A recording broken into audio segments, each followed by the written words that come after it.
ಪೆರಾಜೆ ಗ್ರಾಮದಲ್ಲಿ ಪ್ರತಿ ಮನೆಗೆ ನೀರು ನೀಡುವ ಹಿನ್ನೆಲೆಯಲ್ಲಿ 74.93 ಲಕ್ಷ ರೂಪಾಯಿ ವೆಚ್ಚದಲ್ಲಿ ಕಾರ್ಯರೂಪಕ್ಕೆ ಬರುವ ಪ್ರಧಾನಮಂತ್ರಿಯವರ ಮಹತ್ವದ ಯೋಜನೆಯಾದ ಜಲಜೀವನ್ ಮಿಷನ್ ಯೋಜನೆಗೆ ಶಾಸಕ ರಾಜೇಶ್ ನಾಯ್ಕ್ ಉಳಿಪಾಡಿ ಗುತ್ತು ಅವರು ಶಂಕುಸ್ಥಾಪನೆಯನ್ನ ನೆರವೇರಿಸಿದ್ದಾರೆ. ಸುಮಾರು 118 ಕೋಟಿ ರೂಪಾಯಿ ವೆಚ್ಚದಲ್ಲಿ ಬಂಟ್ವಾಳ ತಾಲೂಕಿನಲ್ಲಿ ಗ್ರಾಮದ ಪ್ರತಿ ಮನೆಗೂ ಗಂಗೆ ನೀಡುವ ಯೋಜನೆ ಜಾರಿಯಾಗಿದ್ದು, ಈಗಾಗಲೇ ಸುಮಾರು 33 ಕೋಟಿ ರೂಪಾಯಿ ಅನುದಾನ ಬಂದಿದೆ. 85 ಕೋಟಿ ಬಾಕಿ ಅನುದಾನ ಶೀಘ್ರವಾಗಿ ಬರಲಿದ್ದು, ಮುಂದಿನ 1 ವರ್ಷದಲ್ಲಿ ಎಲ್ಲಾ ಮನೆಗೂ ನೀರು ನೀಡುವ ಭರವಸೆಯನ್ನ ಶಾಸಕ ರಾಜೇಶ್ ನಾಯ್ಕ್ ಉಳಿಪಾಡಿ ಗುತ್ತು ಅವರು ನೀಡಿದ್ರು. ಈ ಸಂದರ್ಭದಲ್ಲಿ ಗ್ರಾಮ ಪಂಚಾಯತ್ ಅಧ್ಯಕ್ಷೆ ರೋಹಿಣಿ, ಉಪಾಧ್ಯಕ್ಷರಾದ ಉಮ್ಮಾರ್, ಸದಸ್ಯರು ಸೇರಿದಂತೆ ಅನೇಕರು ಉಪಸ್ಥಿತರಿದ್ದರು.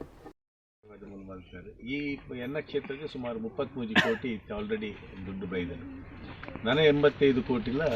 ನೆಕ್ಸ್ಟ್ ಅಂತ ಹೊಡಿತೆ ಏನಾದ್ರು ಬೇಗ ಬರ್ಕೊಂಡು ಈ ಕೆಲಸದ ಪ್ರೋಗ್ರೆಸ್ ಇಟ್ಟು ಎಂಚ ಕೊರಿಯರ್ ಬಂಡ ಬಲ್ಕ್ ವಾಟರ್ ಸಪ್ಲೈ ಓಲುಂಡು ಅವಳು ಇಮಿಡಿಯೇಟ್ ಕೊರ್ಪುನಂಚಿನ ವ್ಯವಸ್ಥೆ ಮಾಡ್ತಾ ಮತ್ತೆ ನೆಕ್ಸ್ಟ್ ಬಲ್ಕ್ ವಾಟರ್ ಸಪ್ಲೈಲ ಮಲ್ಪುನಂಚಿನ ವ್ಯವಸ್ಥೆ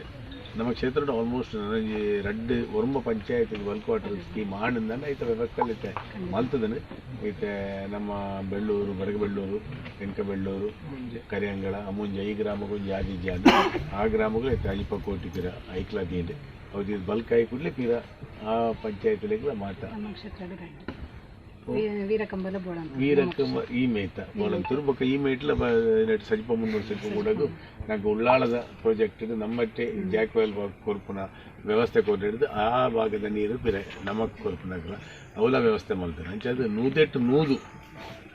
ಸಾಧಾರಣ ನಾನು ಒಂದು ವರ್ಷದಲ್ಲಿ ಪ್ರತಿ ನೂದಕ್ಕೆ 100 ಎನ್ನ ಕ್ಷೇತ್ರ ಇಲ್ಲಡೆ ನೀರು ಬರ್ಪುನ ವ್ಯವಸ್ಥೆ